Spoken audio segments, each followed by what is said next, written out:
Another day, another order, another blessing. Thank you nga po pala kay Ma'am Titi sa kanyang order and then kay Ma'am Sheila. Tara, samahan niyo ako. Sa likod ng bawat negosyong nagtatagumpay, may tatlong mahalagang haligi: komunidad, kalikasan, at pananampalataya. Ang negosyo ay mas tumitibay kapag nakaugat sa komunidad. Ang tiwala, suporta at pagmamahal ng mga taong naniniwala sa iyong ginagawa ang nagbibigay saysay sa bawat pagod. Kapag inuunan natin ang kapakanan ng komunidad, ang negosyo ay nagiging higit pa sa pagkakakitaan. Ito ay nagiging sama-samang paglalakbay. Mahalaga rin ang kalikasan sa bawat negosyo. Ang bawat sangkap, bawat yaman na ating ginagamit ay paalala na ang kalikasan ay kabahagi ng ating tagumpay. Kapag inalagaan natin ang kapaligiran, pinoprotektahan natin hindi lamang ang kasalukuyan, kundi pati ang kinabukasan ng ating negosyo at ng susunod na henerasyon. At higit sa lahat, nariyan ang pananampalataya.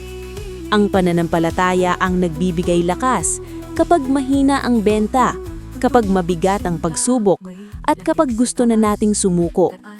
Ito ang nagpapaalala na ang bawat hirap ay may dahilan at ang bawat maliit na tagumpay ay biyaya.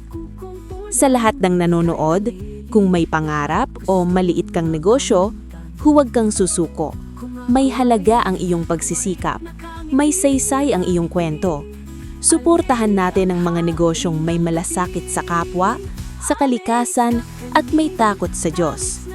Kung kayo ay na-inspire, inaanyayahan ko kayong i-follow ang aking account, Aleli Kaagbay Bernales, at i-share ang aking mga video. Ang simpleng suporta ninyo ay malaking tulong para maipasa ang pag-asa at inspirasyon sa iba. Sa huli, ang tunay na tagumpay ay hindi lang nasusukat sa kita, kundi sa kung paano tayo naglingkod sa kapwa, nag-alaga sa kalikasan, at nagtiwala sa Diyos. Maraming salamat sa inyong panonood. Hanggang sa muli, ipagpatuloy natin ang pangarap na may pananampalataya, malasakit at pagkakaisa. Salamat po sa panonood. Huwag po kayong magsasawa sa panonood ng aking video. Bye-bye!